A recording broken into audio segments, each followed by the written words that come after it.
Way, way, way. Hello, viewer. Today is Sunday, December the 10th, 2023. I am Mr. Brown, and I trust you are all doing very well today. As you know, on this evening's live stream, we are discussing the goings on this week in the entertainment and on the social media. It was a week where some things happened in Cricklewood and even more bad stuff happened in real life. Oh dear. Oh dear. So, as I always say, if you've not shut down for the evening, lots to get through. Shall we get the somewhat very limited availability of guests out? Yeah, you know it. Let's do it. Okay, let's do it. First, from a VPN far, far away, it's the golden reach around droid of choice, Z3PO. Oh, good evening, Mr. Brown. Hello, my friend. How are you? Hello, and how things? Okay. Cats not playing today. And you know I'm a pussy person. Don't know what you're talking about. Herding cats. No, it's completely Not off my good. head, Brown. Okay. Hello, chat. I see you. Hello, chat. Are you well then, my friend? You're good, yes? I am indeed. Looking forward to digging up the corpse of last week and I said last night no Doctor Who stuff, but it just happens, doesn't it? What can you do? It does. Okay, buddy. It's great to have you on. Shall we get Yes, well, who else have we the got only this other evening? guest? Okay. Last but by no means least, he is the wise elder of the channel. You know the rest. He is the great mega geek himself. How?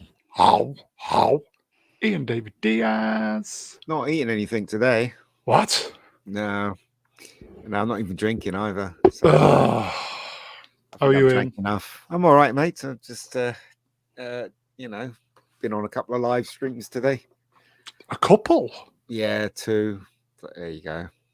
Live. So you're coming in. Oh, sorry, chat moved on. Oh dear. Well, yeah, they're all coming in. Are these new people? I haven't seen these avatars. No, you've just never paid attention. Black lives, black knives. Anyway, so you good, my friend? Yes. Yeah, I'm all right. I'm doing fine. I'm looking forward to Christmas. Blah blah blah. Yeah, 2 weeks away. 2 weeks away. Yes, indeed. Okay, it's great to have you on, boys. Shall we just get on with it? Because let's get on with it, shall we? Let's just get on with it, folks. Okay, so let me pop up some graphics. Okay, episode 182, Musings, Sunday, December 10, 2023. Please like, share, subscribe. Please donate to the channel. Christmas, please. Okay, so it is 2 weeks away. Okay, so obviously we are at the disadvantage. We have not got Godzilla -1 over here yet. No. Blighty. But we'll just go through the American news figures, etc., etc. I will just say hello, chats. We can see you. Hello. Okay, so first slide. Godzilla -1 earns 8.3 million in the film's second US weekend, a 27% drop. One of the lowest drops for 2023. I think that's because word of mouth is getting around. And people are going to go and see it. I've not seen a single channel say that this film is bad. Yeah. I've heard that it's like drags in the third act a little bit, but aside from that, it's an absolutely solid movie. Oh, I'm actually going to go and see it. Same here. I'm going to see it. as I said, I do believe there is some previews on in Blighty tomorrow, but it's limited. Yeah, it's not in my cinema, the previews, which is really annoying, but there you go. I will say, chat, we're going to be very dependent on you guys this evening. Any of you seen this? Worth a watch. I'm going to go see it on Friday. I'm going to go Subtitles, see it on isn't it? I'm not very fond of subtitles. Perhaps, but I watch stuff a lot nowadays with subtitles. So I'm kind of used to it. I mean, I've got to say, I'd rather subtitles than learn Japanese. So The thing is, though, moving on. I'm rubbish with subtitles. Because I read slow, so by the time I get to the first sentence, it's gone. You know what I mean? So it's a bit annoying for me, but I'll watch it. Could you not go in the cinema and say, could you just put it on like 3/4 speed? Yeah, that would be good. But I mean, I'm pretty sure I can catch what's going on just by looking at the visuals. So that's what I normally do anyway. I'm sure you'd be okay once you kind of get the brain warmed up. Yeah. You'll be well away. It's just that I'm not very good at reading fast. That's the problem. But anyway. Well, it'll be a baptism of fire for you, mate. Here you go, Jamal Lama. Atom gave it 10 out of 10. Brilliant. Vex said she's not even into such things, but I think she said top 3 movie of the year. That's great. And it's set in World War II, isn't it? Yeah. It's not set present day. It's set World War II. Wow. Yeah, so that's quite cool. Because I think that was the original Godzilla was set in World War II, wasn't it? I think the original one, the guy in the suit one. I think was it something to do with the atomic explosion going off? Yeah, it was an analogy of that. Yeah. Okay, so is this kind of like, I think, did Gary crack this joke? It's the sequel to Oppenheimer. No, I don't know. Quite probably. Or did I just make that up? I think somebody cracked that gag. I thought it was a thinking man's joke. I fully encourage them. In fact, I think the only criticism I've heard of this film is its lack of diversity.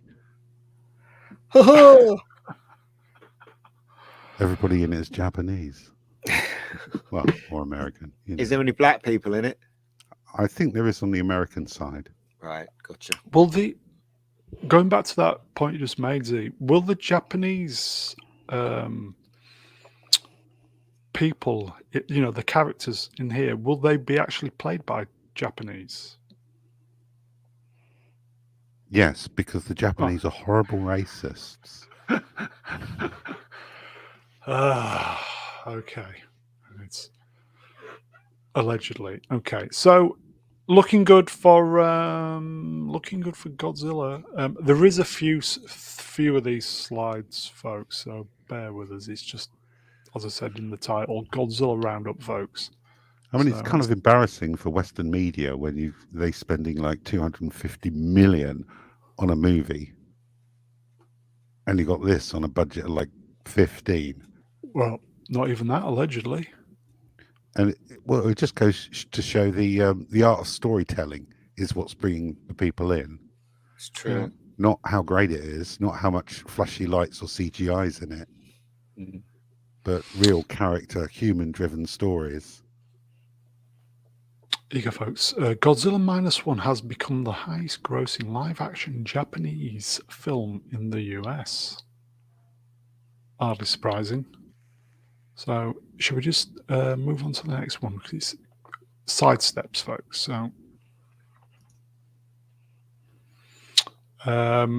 So successful, folks, that they are playing on even more North American screens this coming weekend, increasing to over 2,500 locations in US and Canada, starting December 8th. As long as people are attending, showtimes will continue. What do you think of that, folks? Brilliant. Isn't the Americans really upset because they've got their one coming out, haven't they? Godzilla versus King Kong, haven't they? Yeah, that's due out shortly. Godzilla X Kong. That's it. X-Con. Yeah. So it's going to be interesting because they're going to have to up their game now. Well, it's too late. I guess the film's made. So, yeah. What do you think everybody in Hollywood is thinking about this? Is it an anomaly, or is it just people? Is it just a one-off, or audiences are just so desperate for some genuine entertainment? Well, do you know, we've had some pearlers come out recently from that side of the world. Even the Korean-led Squid Game, that was a great hit last year, wasn't it? Yeah, yeah. It's Was it just last year though? Yeah. I don't think it was last year. Was it the year before? I think it was the year Might have been the before. year before. Yeah. Yeah. But another great hit coming out of a different region of the world that we're not, not usually experience in the cinema. And I think the word of mouth, like I said on this before, is driving this going forward.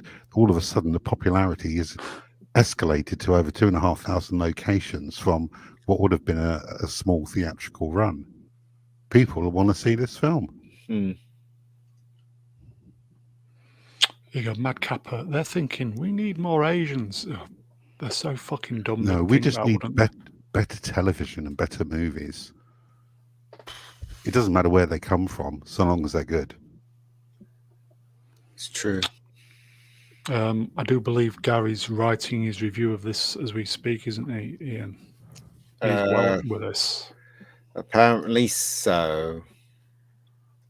Yes. I like how that advertised Rotten Tomatoes at the bottom for this film. Like that's any measure of a metric whatsoever. Well, yeah. But just the logo alone, people will recognize it. I guess that's the whole point. I think so. Here you go, folks. Dommy, the human characters actually have flaws to overcome. It's like a proper movie in 2023. It's because it is a proper movie. It is very much a proper movie. I wonder why they've deliver our verdict when we watch it. Yeah. Oh, do you think they've been taken so surprised? Excuse me. They've just been taken so aback with it. They were unable. If they knew it was going to be successful, do you think they would have done the English overdub? I think they still might. Yeah. That like that show on Netflix. There was a huge hit. What was it? Extraordinary Attorney Woo. I watched it with the subtitles, but now there's a version out that has dubbed. Yeah, it's a dubbed version out there. So on Netflix. So yeah, there's it's no doubt they're going to be. If I don't know, this is probably going to end up on Netflix. So it'll probably be dubbed. Yeah, a lot of people are against dubbed though. A lot of people want the to read the subtitles. I think this will probably do very, very well on physical media, won't it? I get the feeling it's going to be released and it'll do very, very well before it hits Netflix because they know they've got a winner. Okay, shall we move on? Move along. Okay, so the director, I'm going to have to go big screen for this, bear with me, folks. A message of gratitude from Godzilla -1 writer. Oh, here we go. Look, director, writer, and VFX lead Takashi Yamazaki. So he practically did everything, didn't he? He did indeed. Wow. We're excited by the tremendous response in North America. I've been reading the fan feedback on social media, and I'm very encouraged by the passionate comments based on a thorough analysis of the film. In some theatres, I've heard there was even applause. Thank you for warmly receiving our Godzilla director, Takaishi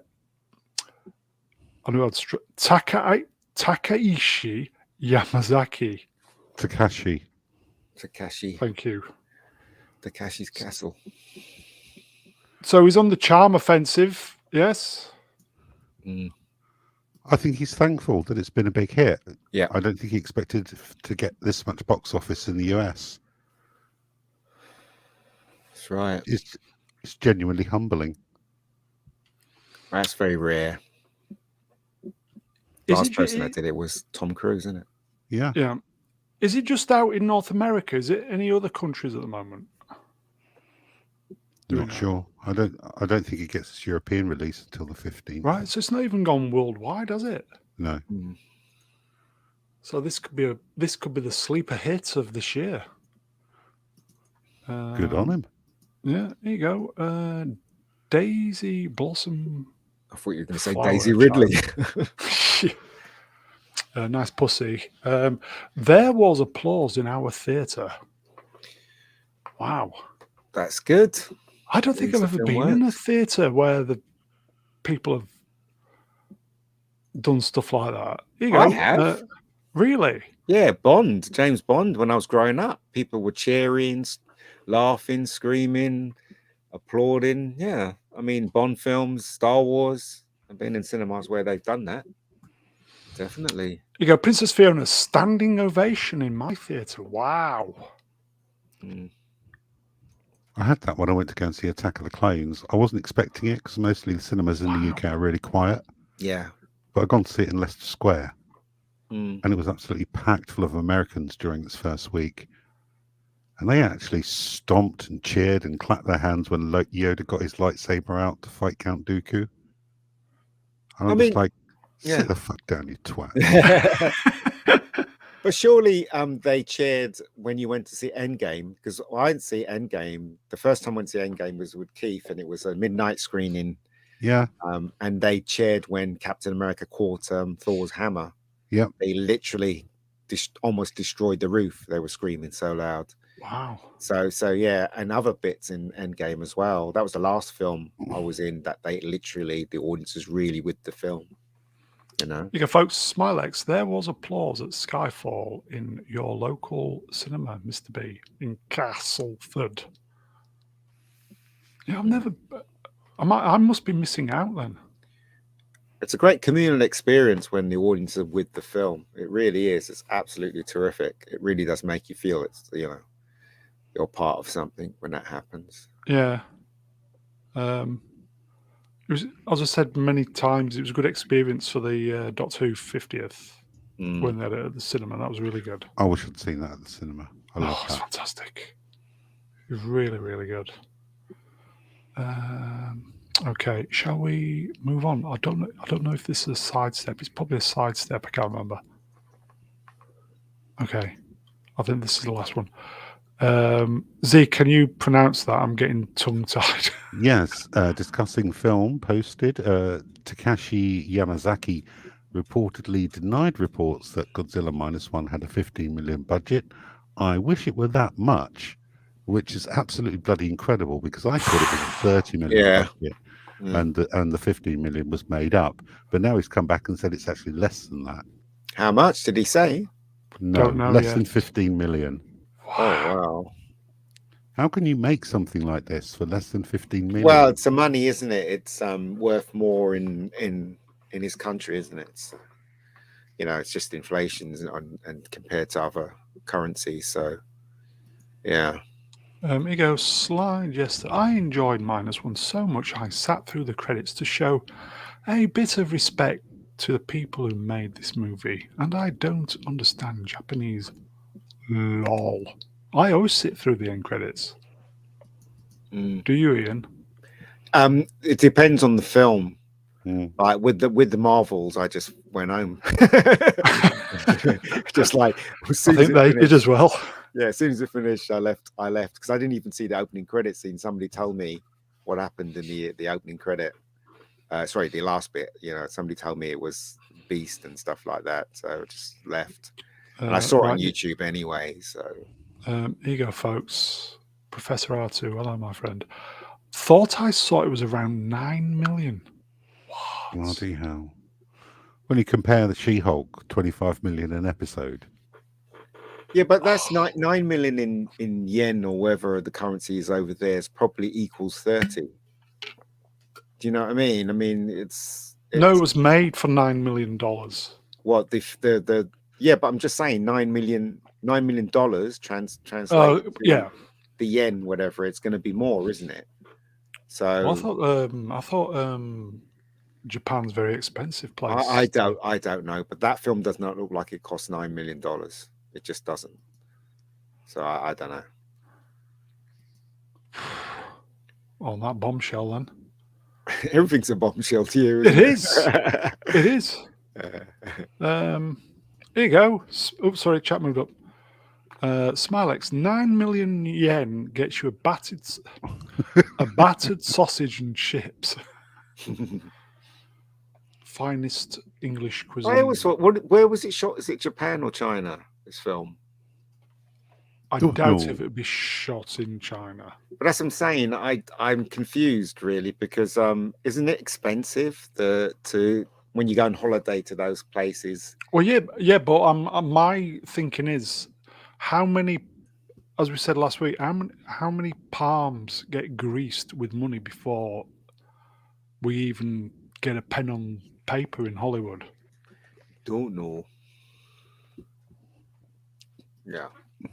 So anyway, what do you think Hollywood will be thinking when they see all these numbers? I think Hollywood's going to be scared because they got Godzilla versus X or Kong, whatever, and if this film makes more than that and it costs far less, they're not going to be happy. Oh, there you go. Oh dear. Okay. Yamazaki made Godzilla for 15 million in a cave. Yeah. Will they be chasing after him, as it were, Hollywood? No, I don't think so. I think he's going to remain loyal to his audience. Here you go, folks. Professor R2, Hollywood won't be making 200 million movies much longer. The system is imploding. It is actually. It is. It's getting worse. It's worse. It is. Okay, let's proceed. Anybody see this? A new look at Robert Downey Jr. in Park Chan-wook's The Sympathizer. He plays several characters that represent different aspects of the American establishment. God, he looks folked. I'm sure that's just makeup, though. Yeah. He went full vegan, though, didn't he? Which didn't help. Well, yeah, it's not. Yeah. Why would you go full vegan? Never go full vegan. Yeah, exactly. Yeah, not even I've gone full vegan. Close, but never gone full. Okay, R2 says that's makeup. He looks much worse without it. Jeez. Yes, iron deficiency, man. Here you go. Never go full vegan. Yeah. They're all doing never go full vegan, peeps. Good advice. Go close, but don't do the full vegan. Okay. Are we ever going to see him back on... No. He's already said it's not coming back. Yeah, it's not going to happen, is it? No, and I don't want it to happen either. Actually, I think it was Kevin Feige who said he wouldn't be bringing Iron Man back. Because he said no to him, didn't he? It's not like he has a choice. How do you mean? What do you mean, what? Why doesn't he have a choice? Because he doesn't want to come back. Feige doesn't have a choice. Of course he's going to say Feige that. has a choice. Yeah. I mean, because he doesn't want to come back, and I don't blame him. Why would you go back? Here you go, Princess Fiona. He's got you money now, yeah. So there you go. Okay. Feige.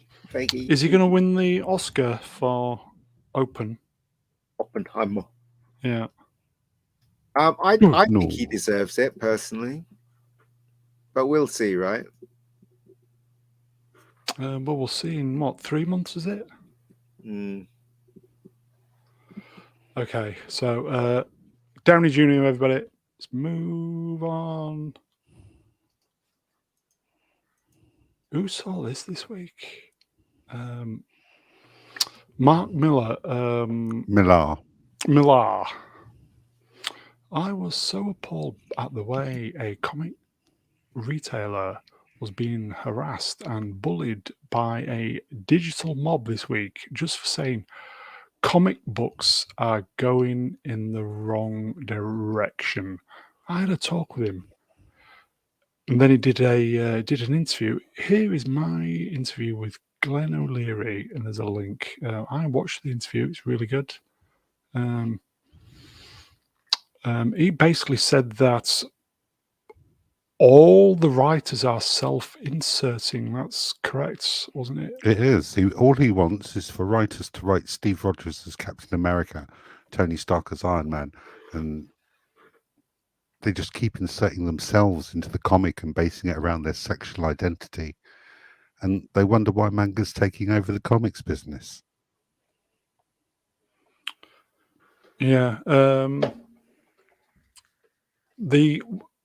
Who called them? Was it Matt Miller who called them cancel pigs? Because they were just circling, weren't they?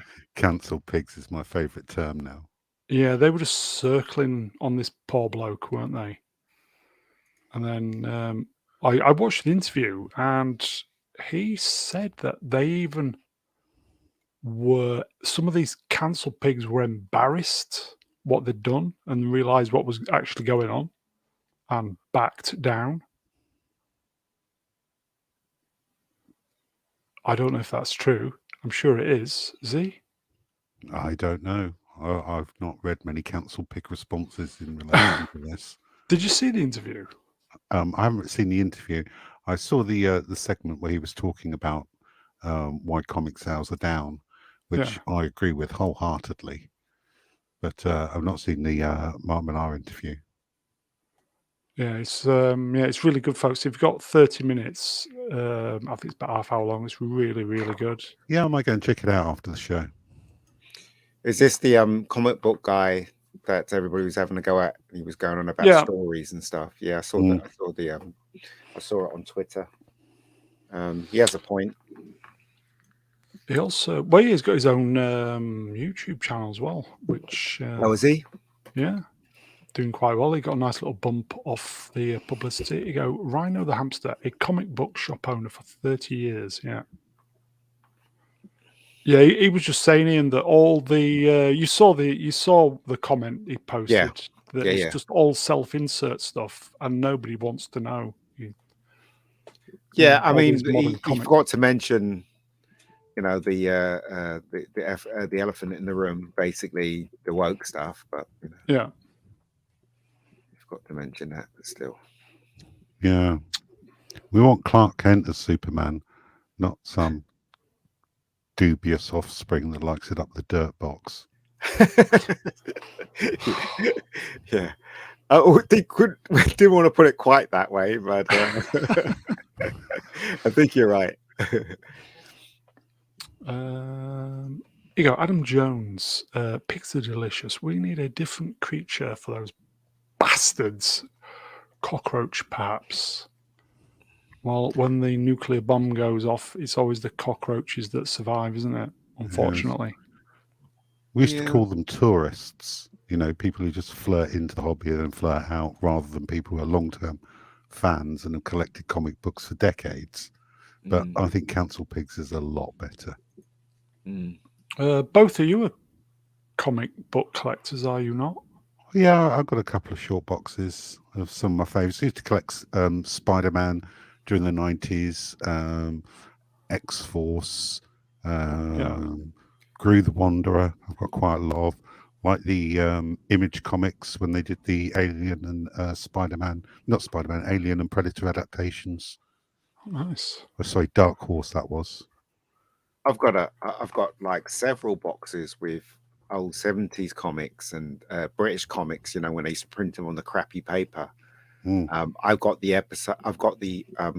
actual copy of, I don't know if you remember this may be beyond your time, when they released a British version of Spider-Man comic, and they had a paper mask, a paper Spider-Man mask. I remember as a kid, I really wanted that, and I got it.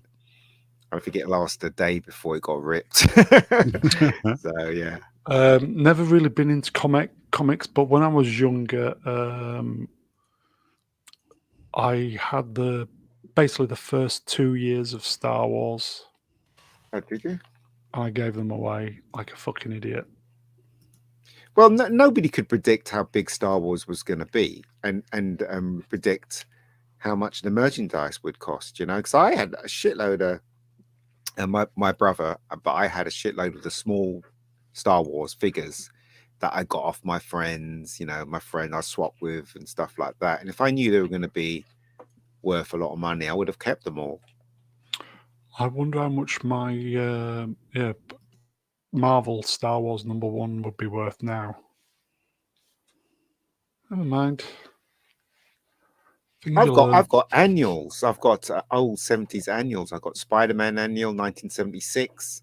I've got the Incredible Hulk annual. I think it's 1974.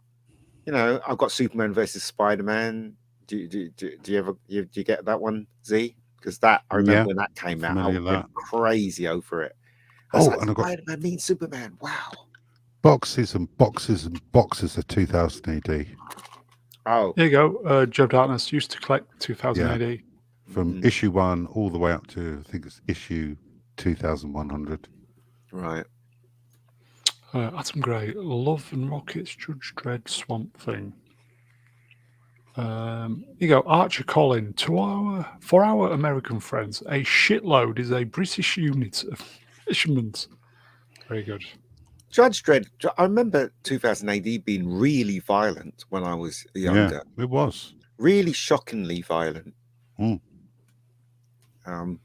You know, a lot of people don't remember that about those comics. Here you go, Smilex. I still have hundreds of 2000 ADs in the house. Awesome comic. Yeah, got a huge pile of those, and even more bigger pile of Judge Dredd magazine to go with it. Here you go, folks. Professor R2 at Mr. Brown answers me. Upgraded Marvel Star Wars #1 is about $65 on eBay. And I had the first 2 years of that. Oh, never mind. Anyway, should we move on? Move on. Is that the Marvel Star Wars that was released over here? Yeah, it's probably worth 0 because it was released over here. It's not an original American, but... No, I've got one of those which has been signed by Dave Prowse. Cool.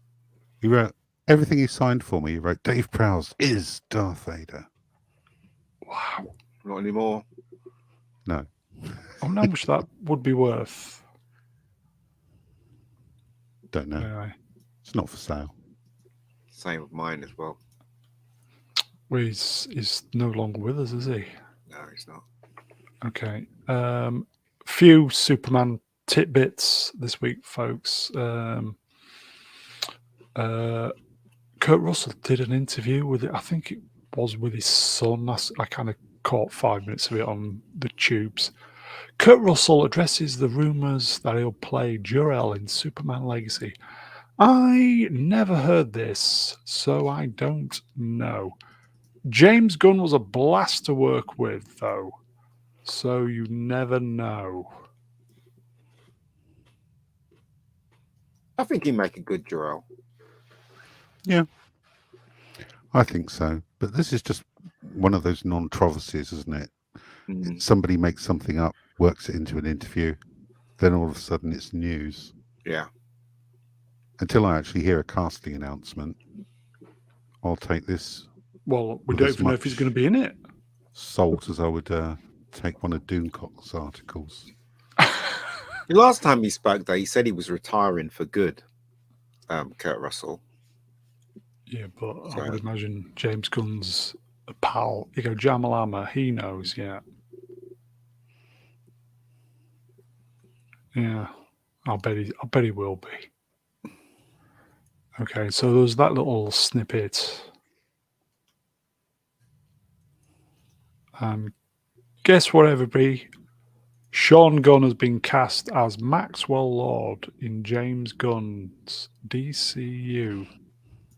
Well, if you're going to cast your family, you might as well cast them, Yeah. I guess. You know, I don't begrudge him doing that. You know, because it's family, and you know, you got to look after your family and stuff like. Even I would do that if I was in that position.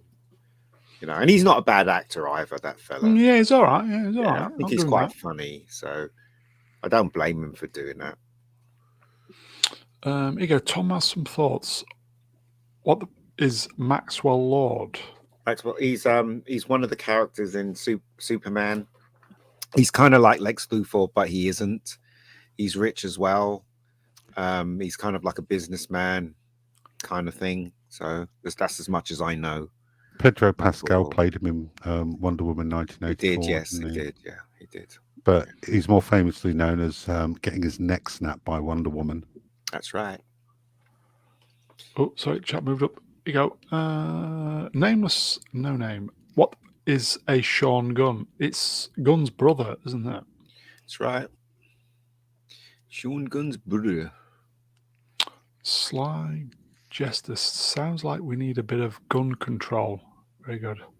That's what you did there. Are we've said this many times, are we looking forward to this, or are we just giving up on all this stuff?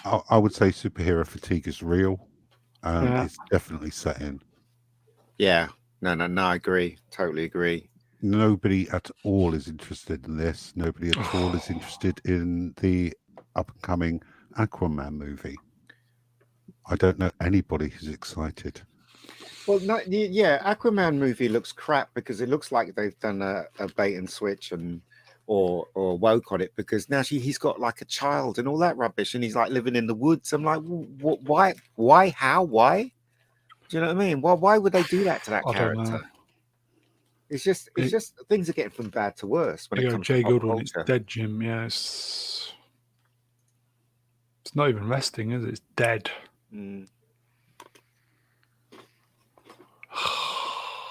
Superman as well. Superman's my favorite. I don't know about you, Ian. I love Superman. Yeah. You know, a lot of people say that you can't make a Superman movie. I remember the Lord saying that, but I think that's rubbish. I think if you have the right story and the right, the thing that always gets me is just, it's the small things you have to pay attention to. If I was making a Superman movie, I'll try and figure out a way how Clark Kent could be undistinguishable to Superman. That is the main key for the whole thing to work, in my opinion. So, you go, Atom Gray. Fat for domestic Aquaman. Yep. It's like they're deliberately trying to destroy our male heroes.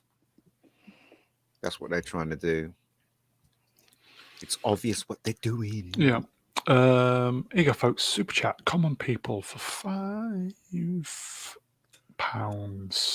Real money, allegedly, folks. As my old dad used to say, it's been stuck up there for days and I'm not getting it out. That's hilarious. Wise man, you're old fella, my friend. Okay. His penis. Moving on. Here you go, folks. Halle Bailey and Rachel Zegler on becoming Disney princess, singing live on set and blocking out toxic fans. Stay grateful and ignore the hate. That's all. It's all rubbish, isn't it? This is a Variety should be ashamed of themselves for reporting something that's not true. The truth is, nobody wants to see a crappy movie with the agenda written into a story. These girls are lovely, but she on the right should never been cast as the Little Mermaid, because the Little Mermaid inherently is white, and this girl on the left may as well be nowadays. should shut the hell up. You know, that's it. Do you know what I mean? That's the reason why they're getting criticism. It's not because of where we're racists or don't like women and all that rubbish. That is the fact right there. And if you don't accept it, write articles like this rubbish. I shall step back now. Z, any thoughts? Haters gonna hate, lol. Yeah. That's all it comes across as. Mm. Did Halle Bailey say anything hateful? I don't think she did. No, she didn't. I think she, as we said before, she was just pleased to be there, which is great. Yeah, It's- she's very much like Iman Vellani. She's a good ambassador for the brand. Yeah. It's just that Rachel Zegler most certainly is not. Mm. And she's that spiteful little toxic weasel. Oh Ooh. dear.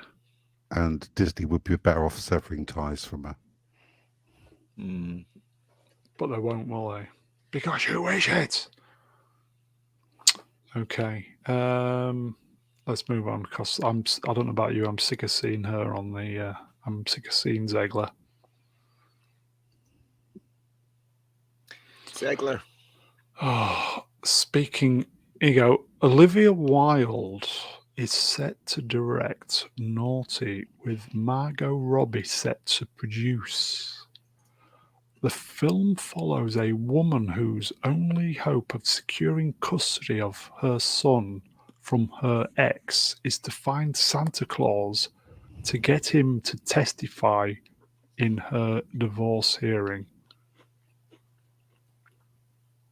What? Yeah. How much blow were they smoking when they came up with that?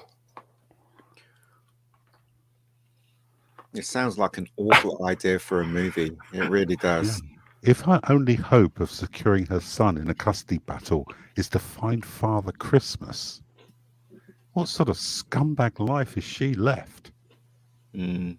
Led, don't believe it. Who's going to watch this garbage? No one. Well, I won't. Here you go. I've been burgled, which is never nice. All I want for Christmas is alimony. So this entire movie is about proving that she's good and her husband isn't. Didn't Olivia Wilde? She was a right piece of work on her last film, wasn't she? Did she? She had it away with. Was it with Styles? Who knows? Who cares? She did look gorgeous in the house, though. That's where she came from. She looks absolutely freaking shaggable in house. Yeah. But I don't know what happened between then and now. That's what I was thinking. Mm. Sorry, folks. Chat moved up. Here you go. Rust in peace. So she wants a patriarchy. Well, at least Santa is still a man. Are they trying to deconstruct Santa? As we know, he is, honky, isn't he? They've been trying to get rid of Santa for ages now. Have you not noticed some of the adverts that are playing, Christmas adverts, don't feature Santa at all? Yeah. Here you go, Vex Electronica. Hello, Vex. Yes, Harry Styles. Then they conveniently broke up night after the film premiere. Mm-hmm. Was that the premiere when he spat on Captain Kirk? I have no idea. What a bastard. Anyway, okay, let's move on. I'm sure it'll be a massive hit, yes. Massive shit, you mean? Okay, I saw this. I just thought I'd post it. Keanu Reeves' house has been robbed by burglars who stole one firearm. It wasn't one of the people in our chat, was it? Was his name that guy? I've just been burgled. It wasn't him, was it? It sounds like the plot for John Wick 5, doesn't it? Yeah. Stole one gun, shot my dog. Yeah. Are we going to see John? Are we going to see him back in John Wick 5? Yep. Apparently so. Is it definitely going to happen? Yeah. Does look like it. Here you go, folks. Don Ranger Power at Mr. Banner says to me, "Oh no, sad prayers for Keanu Reeves and his family. Shame on those burglars." Is Keanu Reeves married? I don't know if he's married. I know he's got a other half. Mm. Here you go. 2 dogs, 1 gun. Pew pew pew. Baba yogurt.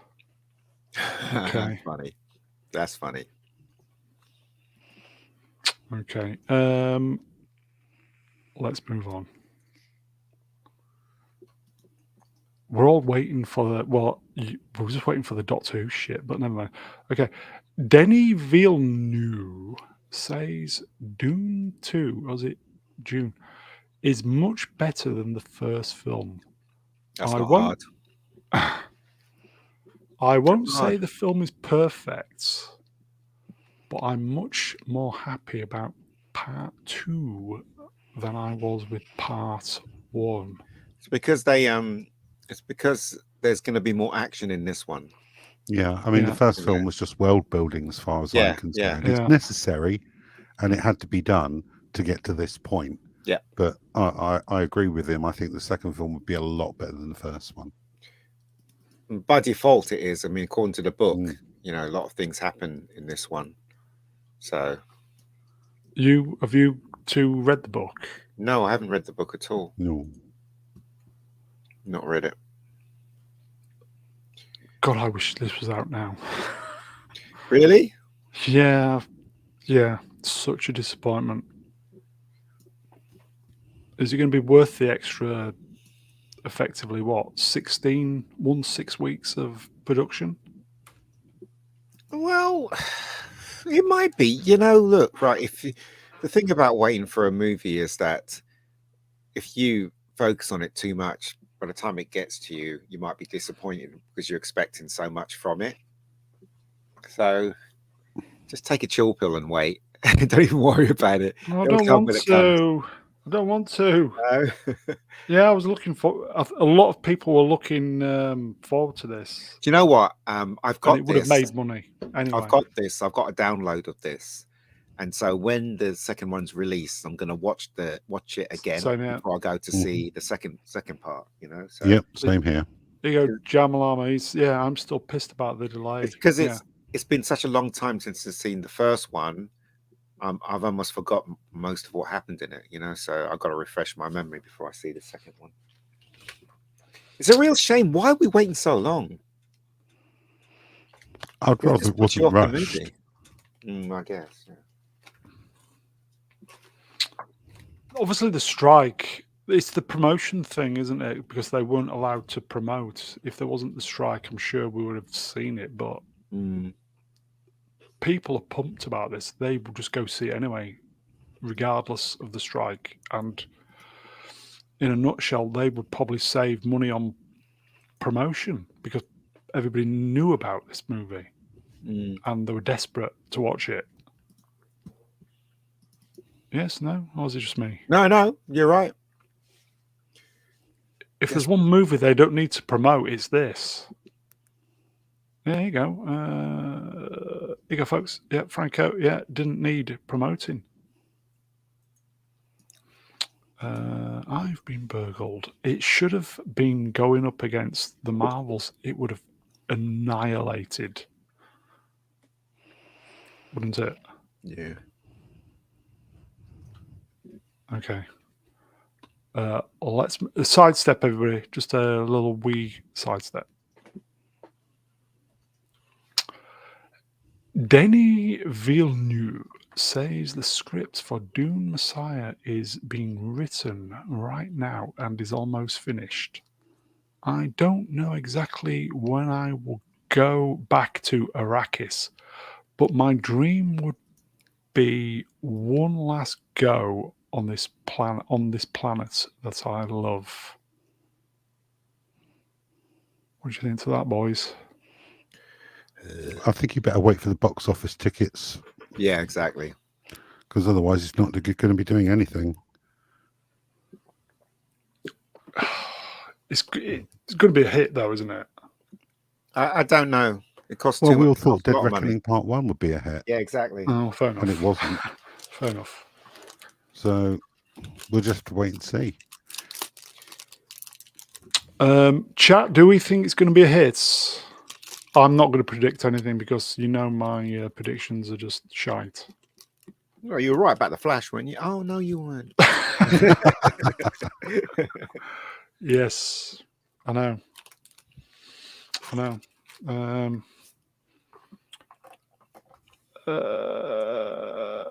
You go, folks. So chat move. You go. Rust in peace. Anyone read Messiah? It is good. Nope, not read it. No. Sorry, chat moved up again. Here you go. Stitch Messiah is good. Manuel Grell. Define hits. Okay, shall we define hits? How much would this have cost? Would this been maybe a 300 million? Do you Maybe think?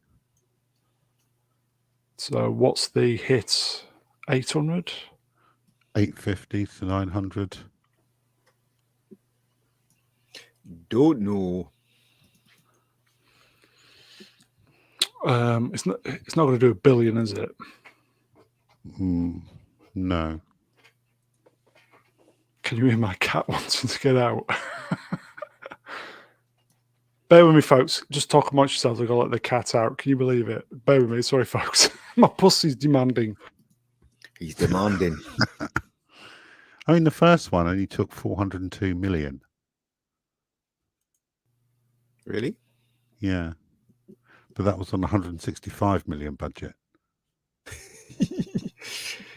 So A lot of money. It did okay, but it wasn't a commercial When the commercial success. hit. Yeah. Oh. Literally, just as I muted, the cat got out of the room. Where were we then? So what do we know what the budget for this? Is Morlock saying this was 122 or previous one? Do we know? Don't know. 120 million for this one. That's not a lot, is it, really? No, it's I not. don't know. You see what they can accomplish for under 15 with Godzilla. Well, yeah. It seems to me everybody's making cheaper films than what Marvel and Disney. Yeah. Is that the problem, you think, with Marvel and Disney, that they just squander money? They just... Yeah, definitely. I'm pretty sure that there's some very, very unnecessary purchases on their ledgers. Yeah. Some things you'd have a lot of trouble justifying. What, catering? Well, things that have been put down as catering. Depends where they're catering from. Bolivia, perhaps. You go, Jay Goodwin. If it's 122 mil, I'd imagine it'll break even. Yeah, it's going to do really well, this. I'm definitely pumped for Dune. I don't know. Hollywood's really destroying cinema. They really are. They're literally destroying cinema. So I wouldn't be surprised if this film didn't make its money back, personally. Okay. Here you go, Scottish Celts. Dune 1 wasn't a box office smash, unfortunately. Yeah. I think the Coof did for it, didn't it? Plus they released it on You can only HBO blame at the same time. the Coof for so long. Do you know what I mean? Yeah, but I think we were on partial lockdown when that was released. Anyway, okay. Let's move on. Beep, beep. Blah, blah, blah. Paramount has made a bid for Coyote v Acme for the 2024 theatrical release. Amazon is still considering but hasn't made a bid. Warner Brothers is playing hardball and are expecting to get more than 70 mil for the film. It's not worth it. No. I don't think it's going to bring in 70 million No, worth of viewers or box office. no. It's me and you remember how good the cartoons cheered us up when we were Yeah. kids, but Mm. today's children, today's audience don't know them, and it's going to lose money rather than make money. Netflix offered them 35 million for it. Mm. Take Is that it. more realistic? It depends if they get more as a tax write-off. That's right. It might be worth doing a Batgirl on it and just not releasing it at all. I mean, they tried with Bugs Bunny and the Space Jam thing. The last film, I don't know if it took money, but it's the if you're not allowed to do the humor of Yeah. the 60s, then it doesn't work. The Looney Tunes don't work. If you dumb it down, it never works. Like Tom and Jerry, the last three movies of Tom and Jerry, the updated version, doesn't work because you don't hear that classic scream from Tom. There's no pans getting hit on someone's head. There's no, do you know what I mean? Thomas. All the things that you liked about Tom and Jerry's been taken away because it's not considered right for kids these days. And the same thing with this as well. So we're talking about different audience here. This is never going to make its money back ever. If you release it in the cinema, it's going to be even worse. So if I was them, I'd take the money and run. I'll take the 30 million if they're going to pay for it. Yeah. Has John Cena not got the pulling power? Ooh, what? John Cena, he's starring in this. Is he? I think it's is it like a live action stroke cartoon? Oh no, that would never work. Tom and Jerry worked beautifully last time, didn't it? With it just didn't work. It's ridiculous. It's like the last cartoon that really worked really well, and we're talking about over 20 years ago for TV, was the Animaniacs. Because the Animaniacs, the original Animaniacs, had the same humor as the Looney Tune cartoons before, and it was very, very funny. But today's society doesn't accept this kind of humor anymore. Here you go, folks. Dommy, but Space Jam 2 was a dud. No one wanted to watch it. This movie is different, I believe. Okay. Oh, you reckon? Oh, well, maybe you're right. Well, positive test screenings, but what does that mean these days? Yeah.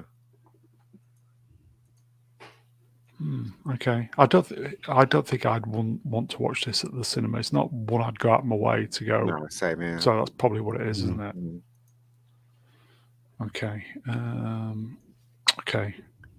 It's just that in the old days, right? I don't know. I mean, I grew up on Warner Brothers cartoons. I actually liked Warner Brothers cartoons more than Disney cartoons, and the humor was just right in those cartoons. There's many cartoons that won Oscars, isn't it? Duck Amuck won an Oscar. I don't know if you've ever seen that one. That's brilliant with Daffy Duck. Do you know what I mean? And it's just there are loads of really, really great cartoons, but the humor is so well done in it. But I doubt if this has the same humor as the original. It needs bacon. That's what it needs. Bacon.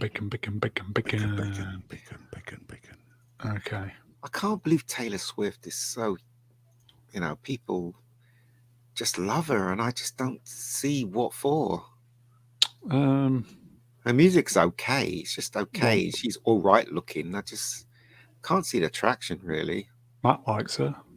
Yeah, there's nothing wrong with liking her. Just for me personally, I just don't see what all the fuss is about, really. But anyway, lucky her. Yes, lucky her. Shall we move on? Yes. Move along. Okay. Anybody see this? More photographs leaking. Everybody. This is from Ryan Reynolds himself. Predator. Deadpool began with a leak, so I'm joining in, but please don't overuse the phrase Deadpool leaks because I might screw up search results if anyone is looking for Deadpool leaks or Deadpool spoilers or perhaps Deadpool scoops. Is that the Predator? Yeah, so I want to know. I don't know. It looks like Weapon X, Yes. Yeah, I was just about to say that. like early version of Wolverine. Mm. Yeah. For the uninitiated? That was Wolverine before he got the costume and the identity. Oh, okay. He was a government weapon. Mm. But you've also got another guy standing next to him in another. That's his stuntman. Yeah. They made 2 suits. He's stuntman. Could the Predator thing be a red herring? It might be the Predator because he's got the legs that the Predator have, with the fishnet stockings. So he's got that going for it. He might be the Predator. You never know. There you go. Madcap, yeah, Predator. Mm. Predator, yeah. Does look like a Predator, but it might not be a Predator. You know why? Because we wish it. There you go. Average British nerd. Yeah, it's the Predator. Not a very tall one, but yeah, it's got to be a red herring. Yeah, that's what I reckon. Well, I don't know. You reckon Does it anybody is? know? Well, it might be because Disney owns Fox now. Oh, they do indeed. You're right. Yeah. So, You're absolutely right. Well, they own everything, don't they? Theoretically, putting him in it, they could do that. Well, the other Predator films didn't work, did they? The stupid tries that they tried before. Mm. So maybe they're trying to figure out a way how to sell the Predator. Sorry, chat move up. Here you go. Atom Gray. A Predator cameo might be a funny bit of trolling. Mm. Yeah, now that I'm looking at this photograph, yeah, I'm thinking that as well. Looks like poor Photoshop. Does it? Nah. He's there. I don't know He's now. definitely there. It's definitely there, I think. I'm beginning to think Photoshop. It's Photoshop. Yeah. Here you go, Franco Walker. Yeah, Bob Marley. You know. One love. Yeah. One love. Here you go, Ronnie L. Red Herring. He also posted a pic of Urkel. Urkel? Who's Urkel? Urkel from Planet of the Apes. Planet of the Apes. I don't know. Okay, it looks like Photoshop to me on second glimpse. Okay, let's move on. Roll on. Well, I saw this, so I thought I'm going to throw this in. Happy memories. Who had these in the 70s? Dinky toys, everybody. My friend had the Enterprise, but I didn't have the other ones. But yeah, I remember my friend having the Enterprise. Z, did you have any of these? I've got both of them. I still own them. You scum. I just don't have any discs. And this has actually reminded me to go and look on eBay for some replica discs. Have you got the boxes and packaging? No, I've just got the 2 ships. My Enterprise is still intact with its shuttle. Oh. I had both because I was massively into Star Trek. I think I got one was a birthday present, one was Christmas. I think I got the Enterprise first. I don't know what I did with them. I know I broke the one of the nacelles off the Klingon battle cruiser. I know I broke one of them off by accident. But I don't know what I did to the Enterprise. Is this a corgi thing? Is it metal? These Enterprise? Dinky toys. Yeah. So it's metal then. God, 1977. Lovely, aren't People they? in the chat, anybody have these? I would imagine these was just in Blighty though, weren't they? I reckon my brother can sit on that one. Very unusual for the Dinky toys were always different colours, weren't they? Yet the USS Enterprise is white. I wonder if the license was where they only could produce it in white.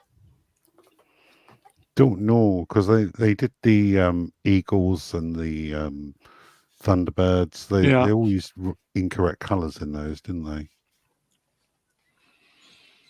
I wonder why though. What was the thinking behind that? Do you know? Probably because that's what they had lots of paint of at the time. well, maybe it was because of the that white was probably the fastest way they can produce it or something. I don't know. It's always got something to do with the actual product itself. The reason why they choose the colors, isn't it? I remember this is years going back where I visited my friend and he had old Hot Wheels.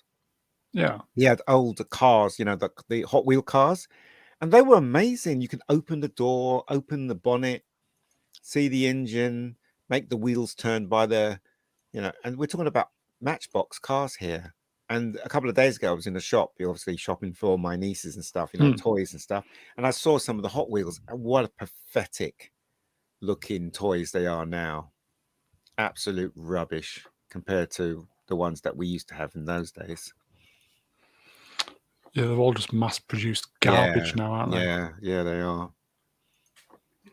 Okay.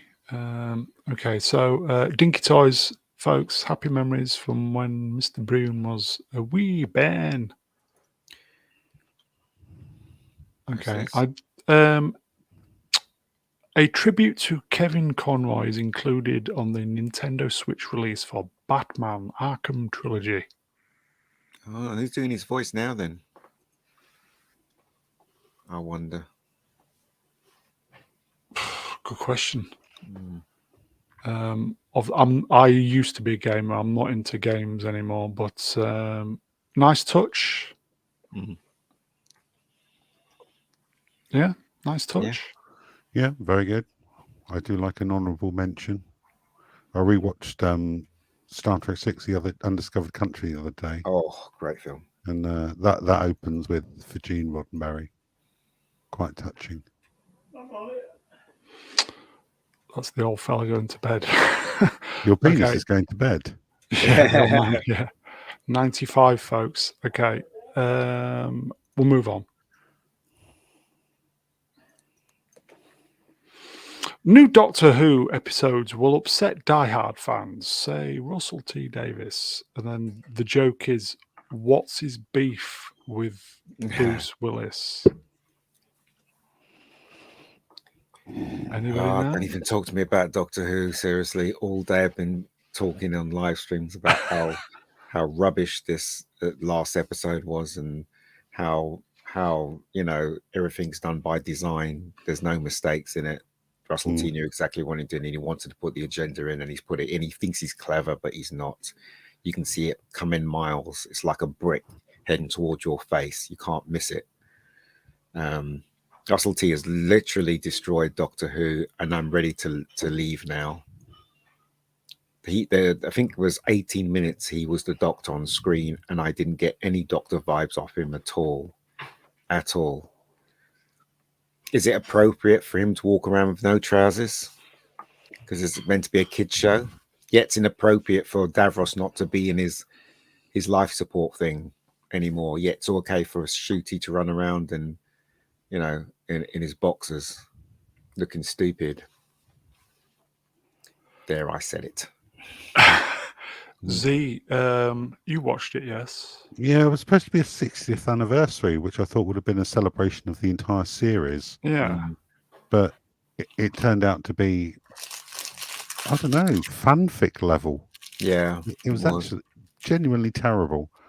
3 episodes I could do without. And we knew that he wasn't going to regenerate properly, because you cannot let a white man give a black man power, nor can you let a white man give a female power, or a female can't get all these stupid tick box, stupid rubbish that they have to, the rules they have to abide by, which is pathetic rules, if you ask me. Here you go, folks. Scottish Celts. Well said, Ian. Well, it's not hard, is it? Because it's so obvious what they were doing. First scene, they had a go at the people that didn't like this era, the bit where David Tennant was trying to stop the guy from getting run over by the car, and Oh yeah, people will question it. They'll go, no, but in the show, he talks about everybody thinking that they're right. And I'm like, okay, if that's the case, how comes the guy that was in the middle of the road wasn't a young chap or even a female, even a black female? It was an old guy over 50 with a beard. You could mistake him for a classic fan, right? And this is what it's aimed at. I'm not stupid. I can see right through what he's trying to do. So what you're saying, that was a metaphor for Mr. Brown was in the road. Yeah. Over 50 with a beard. That's right, yeah. He was having a go at classic fans. He was having a go at classic fans. And he was, again, he's subtly saying, shut the fuck up. If you don't like it, you can go away. That's exactly what he was saying. And I, for one, I want to go away now because this is ridiculous. It really is a horrible thing to do to a beloved franchise that was loved by millions. Are you going to go away, Z? Are you going to stick with it? No, I'm going to watch the first season of Ncuti Gatwa, and if I'm not impressed, then I will drop him like a hot stone, as I did Jodie. The thing is, I don't think I can take it anymore. I don't think I can watch a Ncuti episode and think, oh, that was a really good episode, and then next week it's full of agenda, and then the week after it's okay. Then the next week, I don't like that hovering over what I enjoy. I'm not going to be held hostage to keep thinking, is the next episode going to be good? Because that's what we've been doing for years and years and years for Doctor Who. And I'm just, quite frankly, I'm tired of it. Same thing with Star Trek, same thing with Star Wars, hoping that Ridley's, Daisy Ridley's new film is going to be good. Why hope? You know what's going to happen. So no hope. Just give them no power and don't watch.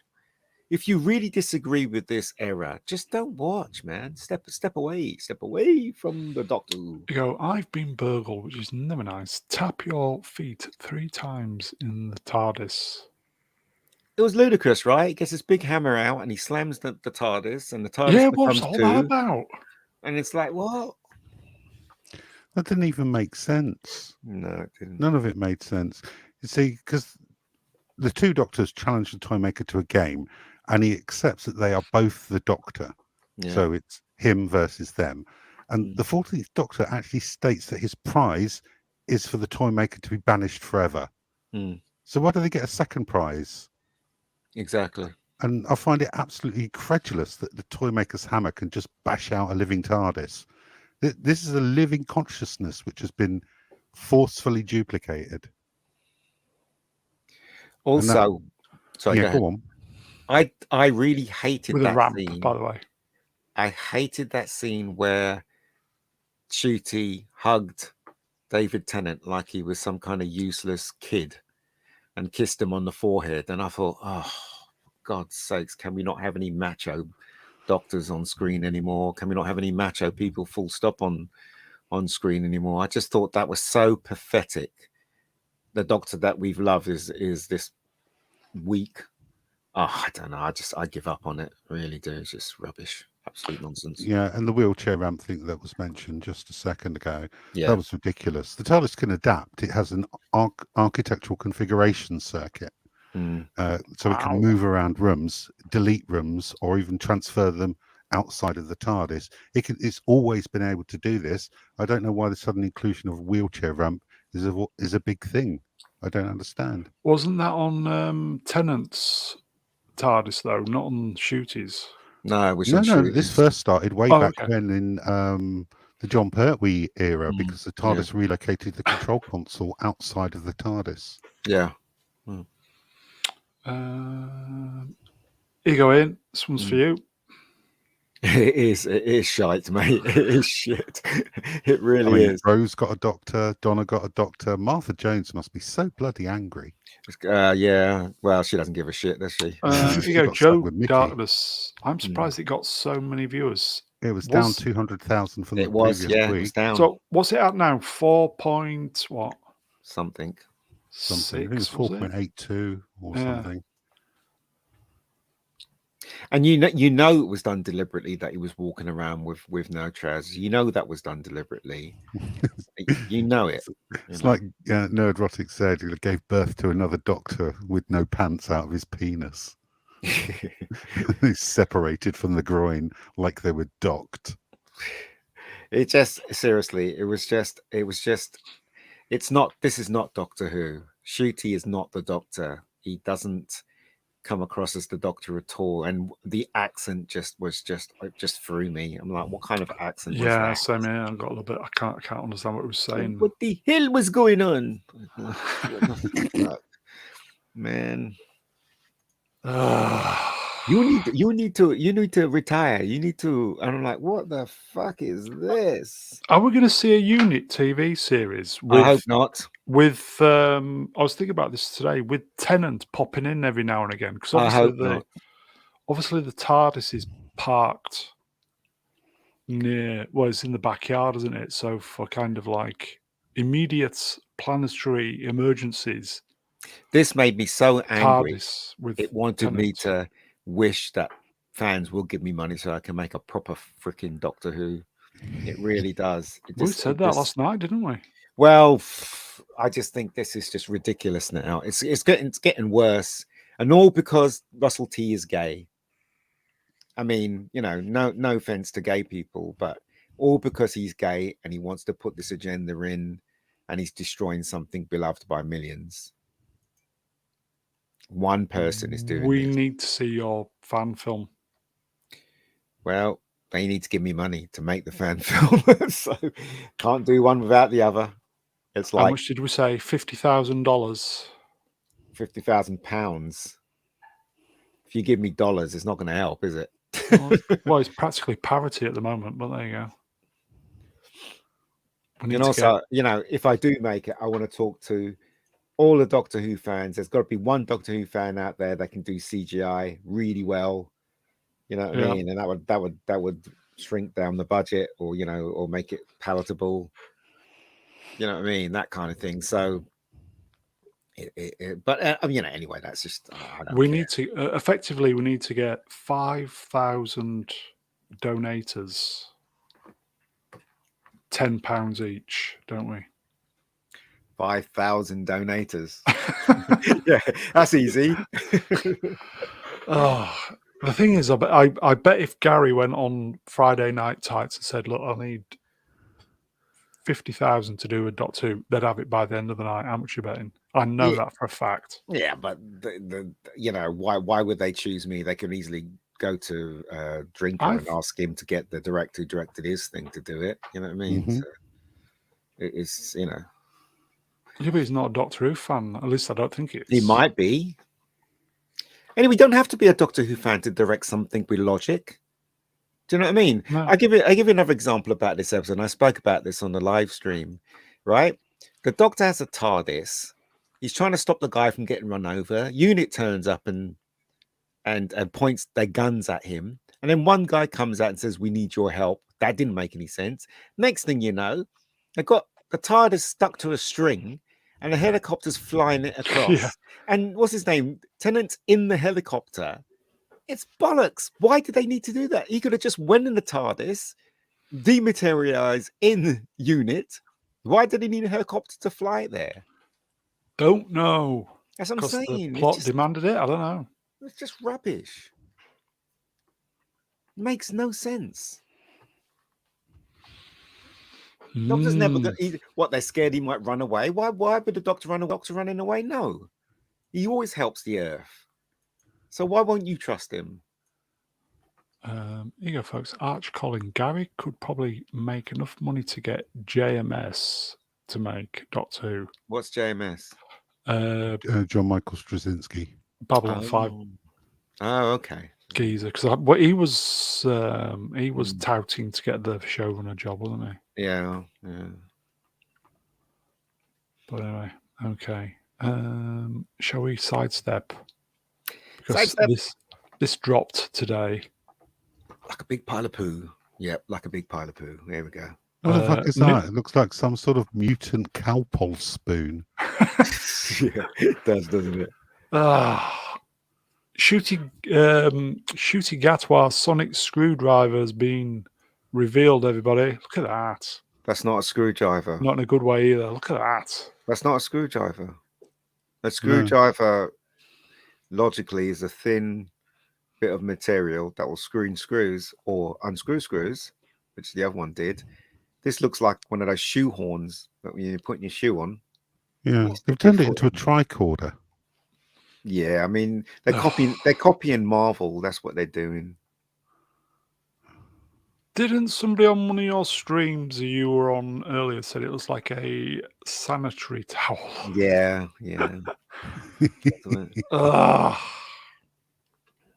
I look. I got nothing against Shooty. I'm pretty sure he's a good actor in whatever he's been in, but this guy is not right for the Doctor at all. I don't care what anyone says. Yeah. There you go, baby rattle. Yeah. Is it supposed to look like a big clock? You know, like a big brass clock. I don't know what it's supposed to look like. Shooty looks like a pimp there, doesn't he? He does. How else can you describe his outfit? He looks like a pimp. He looks like he comes up in his car, gets out, and talks to his women and starts hitting them. That's what he looks like. The typical guy in a 70s movie. Typical black guy in a 70s movie. That's what he looks like. Why would you dress him in that? Here you go. Franco showing his age. Huggy Bear, definitely. Sly Jester, knockoff Shaft. Eddie Murphy. Eddie Murphy is the Doctor. We're going to find out what in 2 weeks. Well, yeah. I mean, if I, they show the clip when he was dancing in his kilt in a club, and I was like, is that Doctor Who? I don't think so. Here you go. Looks like Shaft, and then Manuel Grell goes, shafted.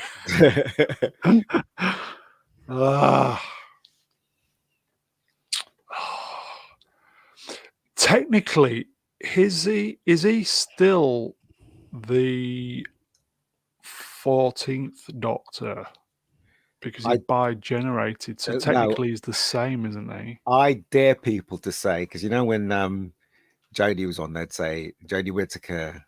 What did Gary say? Jodie Whittaker, the first female Doctor, lovingly known as Dr. Karen. So will they say Shooty Gatwa, the first black Doctor, be played by Shooty Gatwa? Why wouldn't they say that? Male Doctor. Male Doctor. Because we've already established that the Doctor was really a little black girl, and then you had Joe Martin play the Doctor. So he's not the first black Doctor. I think Lenny Henry played him in a skit as well. He did. I saw that on YouTube the other day. Anybody see it? Yeah, and he was wearing the same coat, Lenny Henry. Yeah. Original. They must have saw that sketch and thought, it's a good idea. It's not a good idea at all. He just looks like I hate to say it, but he looks like a pimp. I think it was a Lenny Henry show from 1984, was it? Where they foreshadowed all this bollocks. The real McCoy, that made me laugh when they dubbed Doctor Who in with a Trinidadian and Jamaican accent. You ever see that sketch? Absolutely hilarious. Jamaican? Yeah, it's on YouTube. You look it up. They got a Peter Davison Doctor, and it was for Jamaican TV, and they put some Jamaican voice over his voice. It's hilarious. Nissa, folks. Tegan, get back to the TARDIS. If I find it, I'll send you the link. Oh, please. This call is for Ian to say, "You go in." What's Go on, it? read it. This is a call for Ian to say, Dr. Ooh. Dr. Ooh or Dr. What? Okay. We're being told we're getting bogged down. We were a little bit bogged down, but it's fine. Dr. What? Okay. This is for the Brits, everybody. BBC TV license to rise by £10.50. Government announces. Hold on to your hats for another raft of delusional alliance payers cashing it in. I'd rather subscribe, but they know that would be the end of their bias and Lineker's ridiculous salary. So it's going up even more, folks. Are we paying this? Z, do you pay this? Yeah, we do have a license, Yeah. TV license, but I was actually talking about this with my partner the other day, and we don't watch live TV and we don't Same watch here. iPlayer. So do we really need it anymore? And obviously we are in a cost of living crisis, so Yeah. you know, jettison what you don't need, and I don't need this, not anymore. There was a time where we could get prosecuted, but now if anybody comes around to your house, you don't even need to let them in. You can just say, That's right. Goodbye, shut the door, and that's it. They can't do anything. That's right.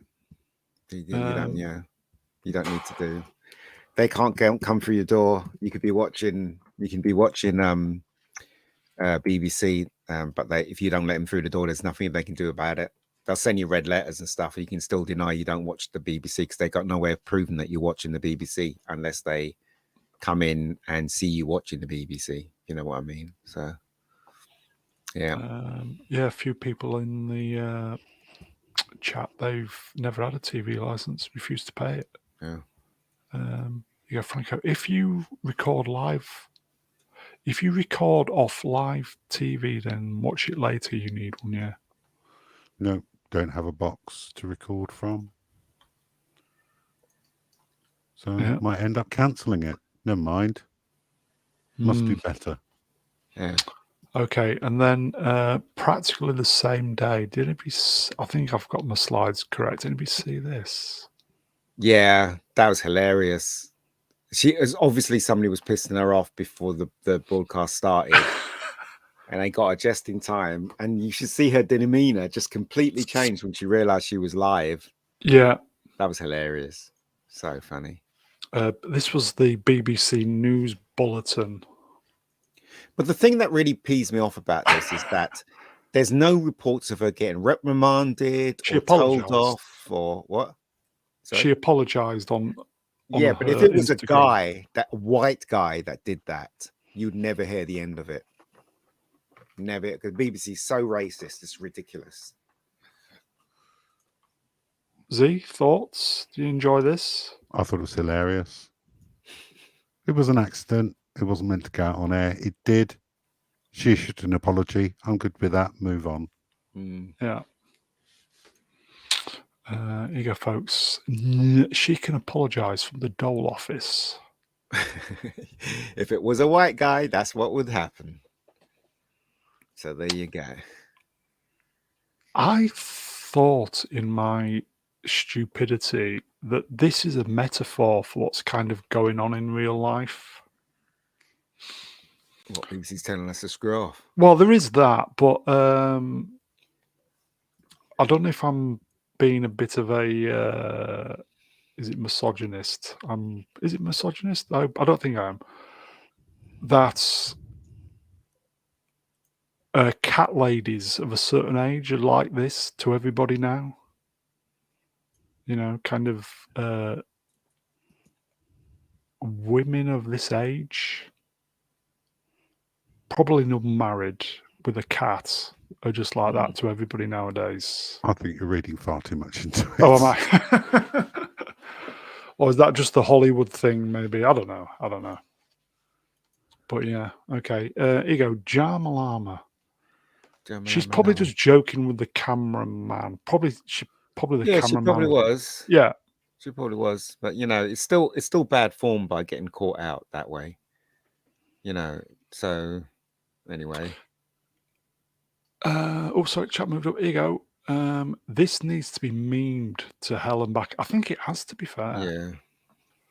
And some of the, I think Lotus Eaters and a couple of the other channels of, the political commentary were mentioning this.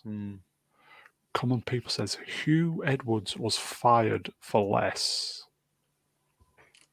Yeah.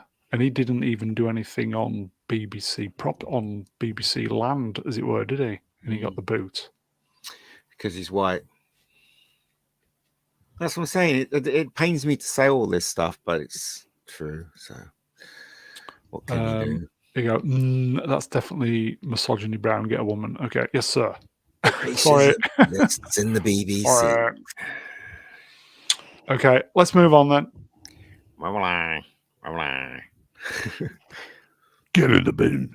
In the bin. In the bin. In the bin, folks. In the bin. Okay, where's probably when... we'll just do this before. He's at home washing his tights. Clarkson was fired, rightfully smacking a woke producer for not providing a steak dinner. Yeah. Yeah. It was indeed. But who's laughing now? Clarkson. Yeah, exactly. And the boys. BBC cancelling Top Gear. That's right. That's right. Yeah. Okay. This was nominated by people, and you know me, I do as I'm told. So should we just do it? Let's do it, shall we? Dr. Ooh. Anybody see this? Yeah, well, that definitely sums up the current era of Doctor Who and the last era of Doctor Who. I can't see it getting any better. You know what, though? In all seriousness, I really hope it's a success for the people that want this kind of Doctor Who. But it's not for me anymore. It's not made for me anymore. No, it's not made. So, It used to be made for everybody. And now it's just made for twit-twack activists. Sad, isn't it? There was one of the slides I dropped. There was 100 complaints about Donna's daughter from the first episode, saying it wasn't appropriate. 100 complaints to the BBC. So there you go. There you go. So it is dead, isn't it? It's not even. It is not. Not even resting. It's It's not dead until the series stops dead. It's still going. It still has life because these people want it to be on screen. It's still being supported by the nutbags that want to put money into this kind of nonsense. So it's still alive. But the thing is, I don't want to be part of that world anymore. I just feel like I need to go now on this Doctor Who stuff. Rest in peace, Doctor Who. And finally, folks, somebody posted this on Twitter, and I've seen this many, many, many years ago, and I liked it, so I just thought I'd post it. I think some people will get it. I know Ian probably will. And finally, everybody.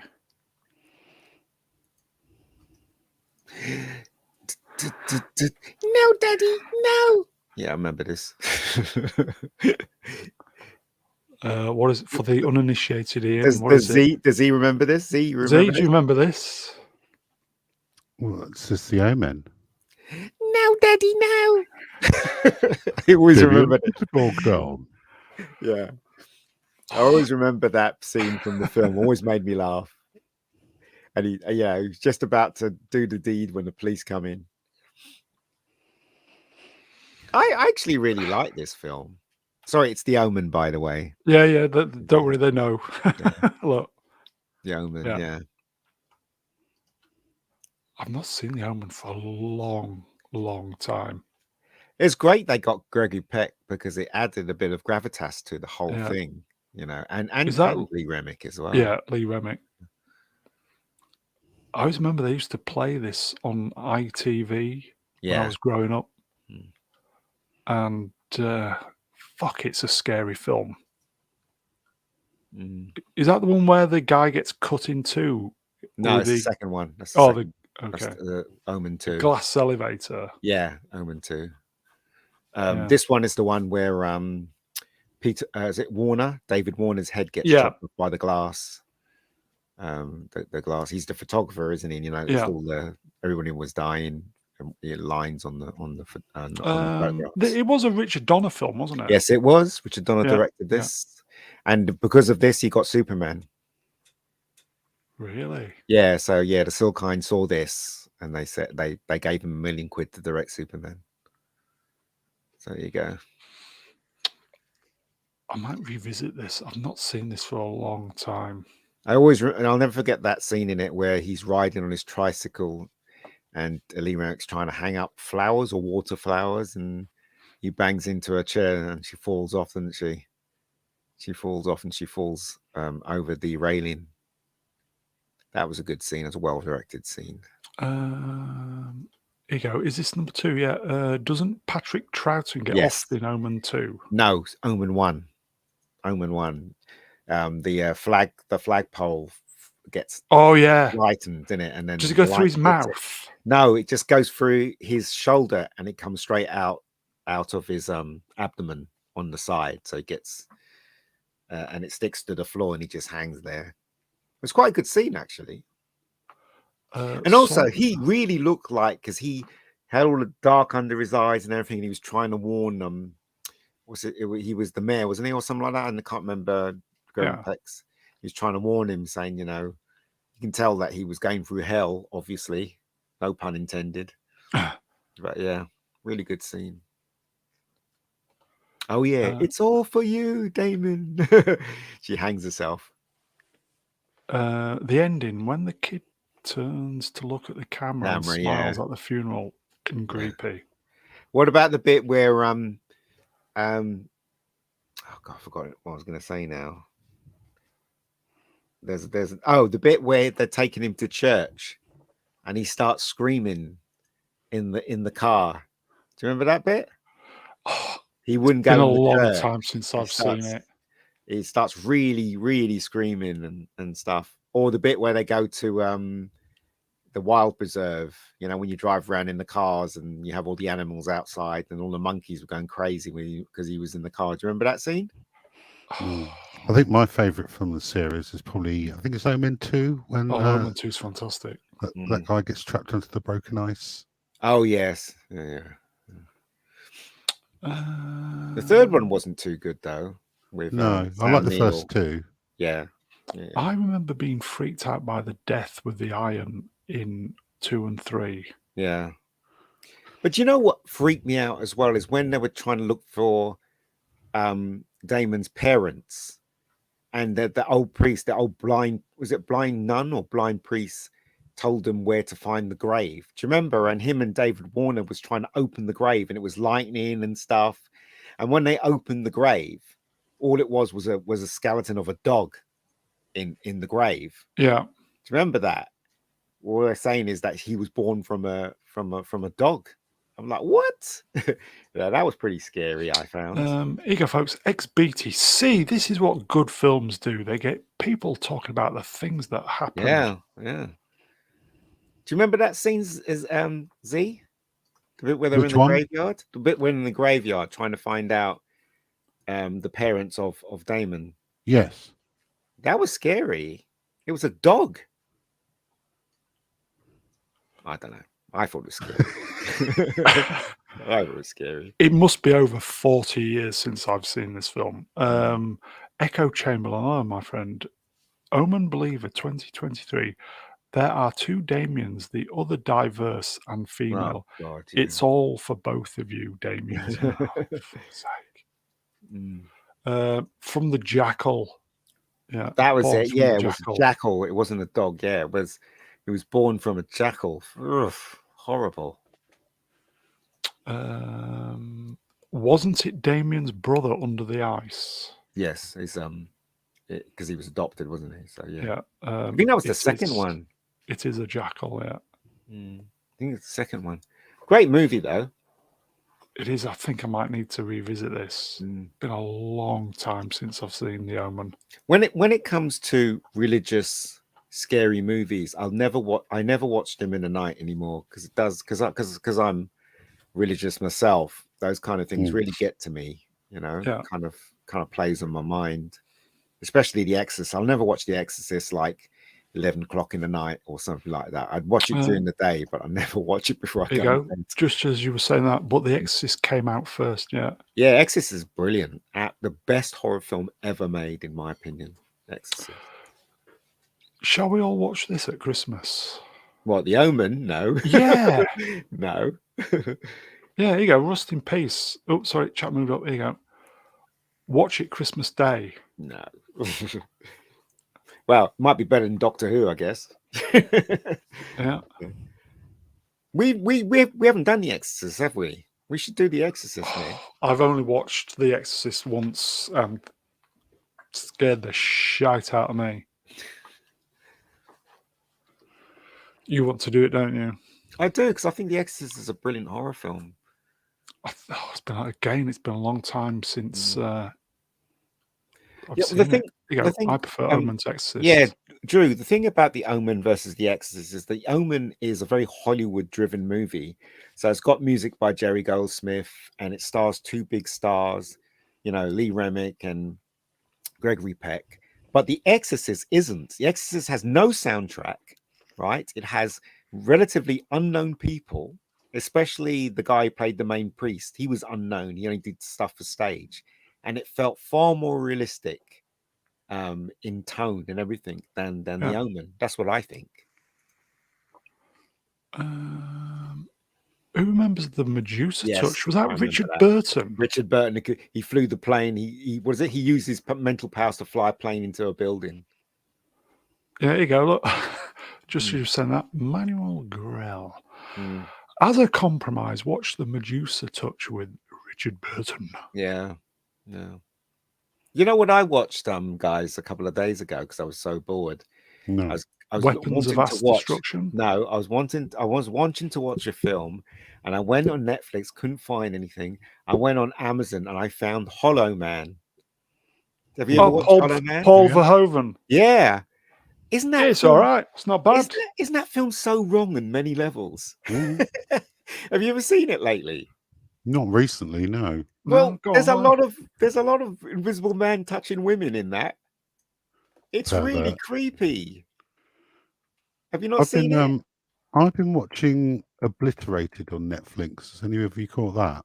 No, you said before I should catch that. But... It's like an elite special forces team, very much in the vein of Teen America, but live action. Right. And there's a threat to Las Vegas in the form of a portable nuclear bomb, which they managed to get hold of, and the mission is over. So they've got funds in their budget. They're never going to go and see each other again. So they do what anyone else would do. They get smashed, take a shitload of drugs, and start fucking each other. But then they found out that the bomb they actually defused was a fake, and there's still a nuclear bomb in Las Vegas. But all of them are completely and utterly wankered. I can thoroughly recommend that. It's hilarious. It's completely gung-ho, over the top, but ultra violence, plenty of titties. What's that called again? Obliterated. Obliterated. Is it a comedy? Yeah. It is. It's not supposed to be. It's an action film, but it is very much comedy, especially when the helicopter pilot starts hallucinating goblins in the cockpit because he's just eaten a shitload of magic mushrooms. When was that made? That dropped this week. Oh, it's made by Netflix, is it? Yeah, so it's on Netflix. Go check it out. Obliterated. Obliterated, everybody. Here you go, Professor Artu at Miss Brownline says me, ever do a review of Star Wars Holiday Special? No, No. never want to either. Saw it Never once, seen that was it. enough for me. Never seen it. It's terrible. Is it? Here you go, Obliterated. I don't want to take the risk of watching new stuff anymore. I will watch Obliterated because Z said it's good, so I will watch it. But it's just I prefer to watch old stuff now. What is it? 8 weeks ago, I watched The Flight of the Navigator. Oh, I love it how you. And 8 weeks ago, I love how you really yeah, specific. 8 weeks ago, I watched it, Flight of the Navigator. And only recently I'm trying to watch the making of, they have this making of, which is on Amazon as well. Has a lot of adverts in it, though. It's really annoying. But they meet up with all the people, well, the people that's still alive from Flight and Navigator. And I never knew that the little kid in Flight and Navigator, he grew up to be a thief and he was arrested. He spent a lot of time in jail. Yeah. They interviewed him. He's out of jail now, and they interviewed him and stuff. But wow, talk about, taking the wrong road after making that film. Speaking of wrong road, Carrie Fisher is obliterated in Star Wars Special. Pepsi eyes, everybody. Black Lives or Black Knives. Watching old stuff is better. It is. I paid for the Taking a Pelham 1, 2, 3 with Walter Matthau, and then I found out that it's for free. So they made me pay for it like last year, and now you can watch it for free. What's that all about? I've got that movie. I could have gave you that. That's a really good movie. I love Taking a Pelham 1, 2, 3. I think it's an amazing piece of filmmaking. It really is fantastic. Here you go, folks. Manuel Grell. Can never watch Return of the Jedi again without noticing Carrie's Pepsi nail. I thought she looked really cute in Return of the Jedi. I don't know about you guys. It was the powder dieting, though, wasn't it? I don't know. That never even occurred to me when I was watching Return of the Jedi. All I kept thinking was, she's so cute, and I'd like to hug her. That's all. And when I was a kid, I didn't understand what hugging meant at the time. Well, you'd have certainly had a good time with the Pepsi finger. And I was really jealous of Wicket getting a hug. So you did meet her, didn't you? Yeah, I did. I was really embarrassed actually when I met her. For the uninitiated, do you want to tell us the story for the millionth time, and then we'll finish? We'll see if we can make it up to 2 hours. Go on in. What's the Star Wars story? Go on. They've heard it all before. Not everybody. Times. Of course they have. I think Z's fallen asleep. No, I haven't. I'm just listening intently. Go on, Ian. Go on. We're going to last up to 2 hours. What year was that? 1980 what? 80? It was 1981, wasn't it? 1981? 80. Oh, 1980. So here you go, John Z. You've never heard it? Okay, so go on, Ian. You've got to make it last 12 minutes. Oh, Jesus. So basically what happened was I was unemployed. I was unemployed for a very long time. And I saw Star Wars and I thought it was great. And then I was happening to read the newspaper in the morning, and I came across an advert newspaper saying that they were displaying the models from Empire Strikes Back, and the film had not been released yet. Where were they displaying the models? In Selfridges on the 3rd floor. Yeah. So I thought, fuck that. I'm going to go and see these models. So I got enough money to get on the train to Waterloo, and then I had to walk from Waterloo to Oxford Street. And I got there and I got in the lift. I asked someone where the models were, and they said the 3rd floor. And I got in the lift, and the lift was almost closing, and somebody put their hand and the lift opened, and was it 4 people stepped in? Yeah. It was George Lucas, Harrison Ford, and Carrie Fisher. So I went up the lift with them, and I didn't recognize them at first. And as the lift was going up, I thought, they look familiar. And then I got to the 3rd floor. They went in one way and I went the other. And I realized who they was. And then they had all these models. They had the the set. You know, the bit where the guy saying, "I'm going to go to Lord Vader and apologize." Remember that scene in Empire Strikes Back? Yeah. Well, the set behind that guy, they had that in Selfridges. And so I was Wow. looking at a set and I had these glass boxes with the walkers and stuff like that. All the models that was Yeah. used in the film. And then somebody said to me, "Oh, they're they're congregating in the next room." And I said, "Who are?" And they said, "Well, the people from Star Wars." So I thought I was going to meet, the model makers. I turned up and they were all there, all of them, from Willie D. Williams, Billy D. Williams, Willie yeah. D. Williams to Carrie Fisher to Harrison Ford to Mark Hamill, George Lucas. There was another guy with George Lucas. Might have been I don't know, the other guy with the looks like Abraham Lincoln. I can't remember his name. Wasn't Gary Kurtz? Gary Was it? Kurtz. It might have been Gary Kurtz, but I can't remember. But all the stars were there from Star Wars, including Anthony Daniels and everything. And they're all sitting at a table. And there were a few people there, but it wasn't packed at all. And I went up there. I brought the Marvel book, the Marvel adaptation of Empire Strikes Back. Yeah. And they all signed it, all of them. Harrison Ford was not nice, in my opinion. He was like, "What's your name? Who do you want me to sign it to? Okay, thank you very much for coming. Move along." And then when I went to Mark Hamill, he was like, "Hey, what's your name? Do you like Star Wars?" He was really. Would you like to get into my car? What did you go? It's shit. And when I got to Carrie Fisher, I was so embarrassed because she was so beautiful. And she goes, "Who do you want me to write this to?" And I said, "Ian, my brother." So she signed it. So yeah, and Billy D. Williams was really nice. When you saw them all there for the first time, yeah, did you get like a massive rush of adrenaline? No, because in those days that kind of thing was rare. I've been to cons before, and they were never as packed, and you never had to pay to see someone. I remember meeting Sam Jones from Flash Gordon at one con, walked up to him, shook his hands, spoke to him for 20 minutes, meeting the girl who played Dale Arden, meeting Yapet Koto. Melanie Anderson. Yeah, and you'd never had, you queued up a bit, but the queues were never that long because it was a niche thing. And when I met the people from Star Wars, there were a few people in there. By the time I finished, getting my book signed and turned around, there were a lot of people in the room, but not as much as if it was today. You'd have to hire police to keep everybody back. Do you know what I mean? So, and also remember, it was before the internet, so it was just one ad in a newspaper. So a lot of people didn't realize or didn't even know it was happening. Have you still got the book? Yeah, I've still got the book. Signed by all of them. Yeah. So value of that must be incredible. Yeah, I think the back page is it's a bit hanging off, I think. But apart from that, was it your brother who pulled it off? No, it's just wearing hair. Yeah, he's on it.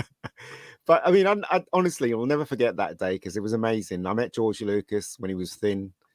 And he was nice. He was really nice. Gary Kurtz, I'm assuming it was Gary Kurtz at the time. He was nice. Yeah. There's only Harrison Ford that was a bit standoffish. Anthony Daniels was wonderful.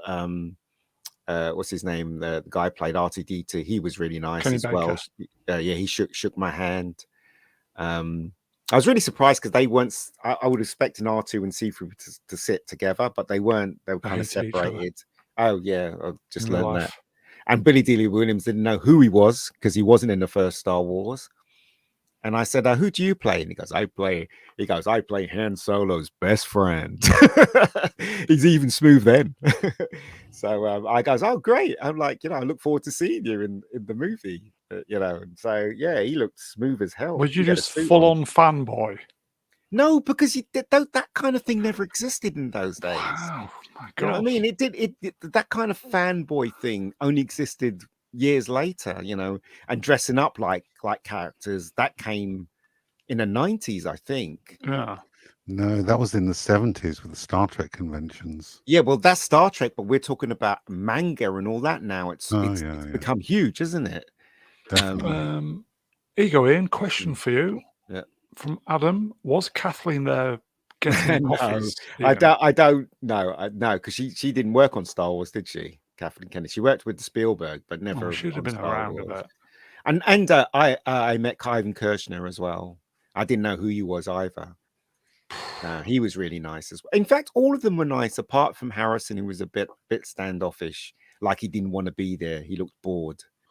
And they were all wearing suits. I couldn't believe it. Like Harrison Ford was wearing a suit. You know, was it Billy D. Williams looked smooth in his suit, and I think the only one that wasn't wearing a suit was Mark Hamill, I think. But yeah, crazy days, man. Crazy days.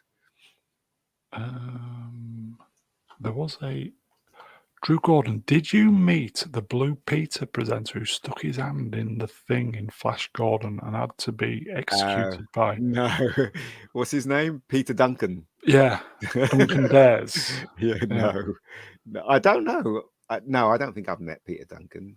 I've met Roy Castle it was a store in Clapham Junction called Odd and Hobbs, and he was signing his book, and he was really nice as well. Met Bruce Forsyth when he was Good game. Yeah, he was really nice. You know, in those days, stars were really nice. You know, and today you have to pay to see them or talk to them or. You know, yeah, Shatner. You can't get anywhere near him for less than $100. You go, Smilex. I met both Billy D and Carrie. They both looked hungover. yeah. As I recall, Harrison Ford was wearing a black tie and a check jacket. Jeez. I remember check jacket, white shirt, black tie, and a check jacket and black trousers. Carrie Fisher was wearing a dress, I think. Can't remember. Here you go, folks. I've been burgled, which is never nice. We need a Flash Gordon stream, Brownie. Yeah, I'd be up for that. I really like such a great film, Flash Gordon. Yeah, it is. Purely by accident. Kinkier than you remember it. I met the con that I went to had Burt Reynolds. He was there, and that was the only time I saw the queue went round the block to meet Burt Reynolds. I mean, in those days, it was, you know, it was fairly, it wasn't packed, but it was fairly, there was a lot of people there. I met Stan Lee in Forbidden Planet. He was signing his books, and I met him in Forbidden Planet. He signed my Incredible Hulk annual. Who else have I met when it comes to geekdom? All the Star Wars cast. Never met anyone from Star Trek though, which is a shame, really. Oh. I actually got invited by Robert Burnett to a screening of his film with William Shatner. Oh, Robert Burnett. Yeah, William Shatner came up on stage to introduce the film, and that's the only time I've ever seen him live. God, I'd love to meet Shatner. Yeah. Z, you've met somebody from Star Trek, I do believe. I met several people from Star Trek. Cool. Met Leonard Nimoy at a book signing, and then went to talk afterwards. Wow. I've met Patrick Stewart and went to his one-man performance of Christmas Carol. I bumped into Nichelle Nichols at a Forbidden Planet signing. Wow. I bumped into Grace McFadden in a car park in Leicester. Which was weird. And James Takei in Glasgow. Oh my. Fantastic. George Takei, sorry, what am I talking about? Fantastic. Met a few of them. I met Isla Fisher in W.H. Smith's in Waterloo once. She was just reading the magazine. Sorry? What an odd place. Yeah, I know. I didn't think it was her at first, but when I looked closely, it was her. As I said before, David Guest in Tesco's in York. Brilliant. Okay. I think that is it, folks. Slow burner this evening. But we got that. We warmed up nicely towards the end. So that's it, folks. I will say, chat, you are wonderful. Thank you for the interaction and thank you for the super chats. Appreciate that. So, chat, you are wonderful. We will see you next time. I will thank the guests. Z3PO, Cheers, my Thank you friend. very much for having me on again, Mr. Brown. Thank you, Z. Appreciate it, mate. And last but by no means least, a paid up member of the Selfridges Yeah. Appreciation Society, everybody. And now you know why. Mega Geek himself, Ian David Diaz. No worries, guys. Cheers, buddy. Nice for having to be invited, of course. I think that's it for Doctor Who for a while, don't you, Ian? Oh God, thank God. Well, at least until Christmas. Yeah. Okay.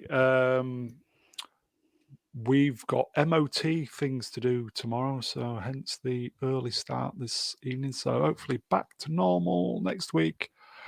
I think that is it. In fact, I know it's on 2 hours.